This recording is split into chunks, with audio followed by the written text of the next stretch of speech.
Assalamualaikum warahmatullahi wabarakatuh. Perkenalkan, nama saya Ilvia Periana Nasrun dengan NIM B1B1231175. Di sini saya akan membahas laporan studi kelayakan bisnis yang berjudul Youth Coffee, Kopi Keliling. Apa itu Youth Coffee? Youth Coffee adalah sebuah usaha kopi keliling di kota Kendari yang mempunyai 4 unit gerobak dengan berbagai varian menu kopi seperti Americano, pandan latte, coffee latte, dan yang non-kopi ada coklat, matcha, dan red velvet. Dengan konsep kopi berjalan ini memungkinkan usaha kopi untuk menjangkau pelanggan di berbagai lokasi strategis tanpa terikat pada satu tempat tetap. Hal ini diharapkan dapat menekan biaya operasional dan memaksimalkan potensi pasar yang lebih luas. Gambaran umum Youth Coffee. Youth Coffee didirikan pada tahun 2025 dan berlokasi di 2 tempat, sekitaran kampus pada pagi hari dan sekitaran Tugu MTQ pada malam hari. Youth Coffee merupakan proyek bisnis inovatif yang mengusung konsep kopi keliling berbasis mobilitas tinggi, ditargetkan untuk generasi muda di kota Kendari. Bisnis ini menggunakan kendaraan ringan seperti sepeda listrik untuk menjual berbagai varian kopi kekinian.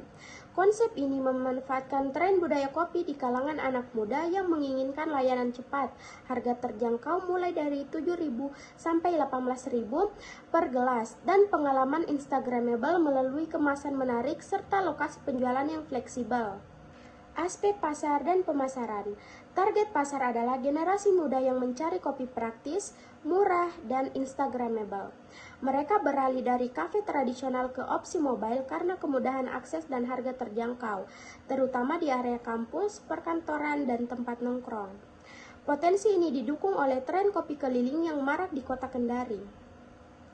Meski tantangan seperti persaingan ketat dan fluktuasi iklim perlu diatasi, estimasi pasar menjanjikan break-even cepat bagi model mobile dengan biaya rendah.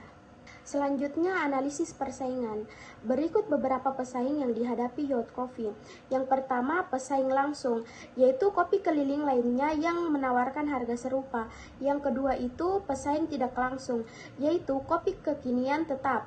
Seperti yang hype di Kendari itu ada Maimo Cafe, Loka, Rumah Hagia, dan lain sebagainya. Yang ketiga, kekuatan relatif Youth Coffee. Yang keempat, kelemahan kompetitor, yaitu kurangnya varian rasa kekinian. Dan yang kelima, strategi diferensiasi. Selanjutnya, segmentasi pasar, target, dan posisi. Segmentasi Youth Coffee difokuskan pada demografis generasi muda, terutama mahasiswa, pekerja kantor, dan komunitas urban di kota Kendari dengan pendapatan menengah bawah. Target utama adalah mahasiswa dan pekerja muda yang prioritas kecepatan layanan, akses mudah, dan harga terjangkau. Youth Coffee diposisikan sebagai kopi keliling kekinian, cepat, murah, Instagramable, yang unggul di mobilitas tinggi via sepeda listrik, varian rasa lokal unik, dan pengalaman autentik dibanding kafe tetap mahal. Analisis lokasi bisnis. Lokasi prioritas untuk Youth Coffee Kopi Keliling mencakup kawasan Tugu Religi Kota Kendari yang ramai sore hari oleh warga berolahraga dan nongkrong. Ideal untuk penjualan 100-200 cup per sesi dengan mobilitas sepeda listrik. Area pinggir jalan utama dan rute keliling pagi menjangkau pekerja serta mahasiswa, memanfaatkan tren kopi keliling yang sudah marak sejak 2024. Lokasi-lokasi ini strategis karena akses mudah bagi pengendara motor, mobil, dan pejalan kaki, dengan lalu lintas tinggi di zona urban seperti Kelurahan Lahundape dan sekitar Hotel Claro Kendari. Analisis luas produksi. Luas produksi efektif sekitar 2-3 meter kuadrat pada gerobak custom, dimensi 1,5 x 2 meter, mencakup area grinder, tamper, dripper, dan penyimpanan cooler mini untuk susu atau es. Tidak memerlukan dapur tetap karena konsep keliling. Kapasitas maksimal 300 cup per hari saat event besar seperti Festival Kendari dengan 1-2 barista terlatih menangani peak hour 50 cup per jam. Analisis peralatan mesin dan teknologi.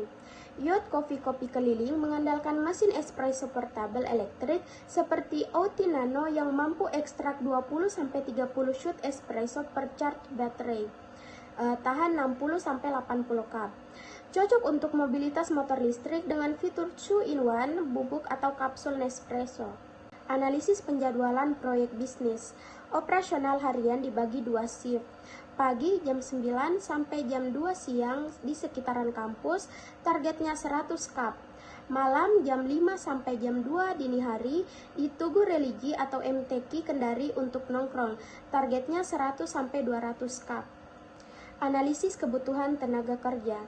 Youth Coffee Kopi Keliling memerlukan 6 orang untuk skala startup 4 unit di Kendari dengan struktur flat untuk minimalkan biaya payroll 15 sampai 25 juta per bulan. Kebutuhan utama yaitu pemilik, 4 karyawan, dan 1 admin keuangan untuk memeriksa kris dan stok. Bentuk badan usaha. Youth Coffee Kopi Keliling paling sesuai dengan perusahaan perseorangan sebagai bentuk badan usaha awal, karena skala startup kecil memungkinkan pemilik mengelola sendiri tanpa kompleksitas PT. Bentuk ini sederhana, biaya pendirian rendah, dan fleksibel untuk mobilitas di Kendari tanpa aset tetap besar. Analisis biaya investasi. Investasi awal adalah pengeluaran 1 kali jangka panjang yang diperlukan sebelum bisnis mulai beroperasi. Di sini ada tabel. Yang pertama itu komponennya gerobak atau sepeda listrik, biayanya itu 23 juta. Selanjutnya mesin kopi seharga 4 juta, modal kerja 20 juta, custom gerobak 3.500.000 rupiah, pemasaran awal 2 juta, jadi totalnya 52.500.000 rupiah. Perkiraan pendapatannya itu penjualan rata-rata 800 cup per hari dengan 4 unit gerobak. Harga rata-ratanya itu 18.000 per cup. Hari operasinya 30 hari. Jadi pendapatan bulanan 800 cup dikali 18.000 dikali 30 hari sama dengan 432 juta rupiah. Jadi pendapatan setahun 432 juta dikali 12 sama dengan 5.184 juta rupiah. Kebutuhan modal kerja. Modal kerja adalah dana yang dibutuhkan untuk membiayai operasional rutin harian atau bulanan. Di situ ada tabel komponen dan biaya. Komponennya itu bahan baku senilai 5 juta rupiah, gaji karyawan 1 juta rupiah, bahan kemasan 2 juta rupiah, biaya pemasaran atau endorse-nya itu 500.000. Jadi totalnya 8.500.000 rupiah. Jadi laba bersih bulanannya itu pendapatan dikurang biaya operasional, di mana pendapatannya 5.184 juta rupiah dikurang 8.500.000 rupiah. Jadi totalnya 5.175 juta rupiah. Jadi laba bersih tahunannya itu 5.082 juta rupiah. Baik, yang terakhir ada kesimpulan. Jadi, studi kelayakan bisnis Youth Coffee menunjukkan hasil yang sangat positif dan layak untuk direalisasikan. Secara ringkas, aspek pasar menunjukkan adanya peluang yang besar, terutama di segmen anak muda dan pekerja yang memiliki mobilitas tinggi. Didukung oleh tren peningkatan konsumsi kopi grab and go, analisis teknis menegaskan bahwa model bisnis kopi keliling dengan menggunakan sepeda listrik, modifikasi adalah efisiensi, fleksibel, dan memiliki biaya operasional yang relatif rendah. Memungkinkan Youth Coffee untuk menjangkau lokasi-lokasi strategis yang padat tanpa terikat biaya sewa tempat yang mahal. Dari perspektif manajemen dan organisasi, struktur yang ramping dan fokus pada pelayanan cepat serta kualitas produk premium dipandang mampu mendukung operasional harian. Baik, saya ucapkan terima kasih karena sudah mendengarkan presentasi saya tentang Youth Coffee Kopi Keliling. Jangan lupa untuk membeli Youth Coffee.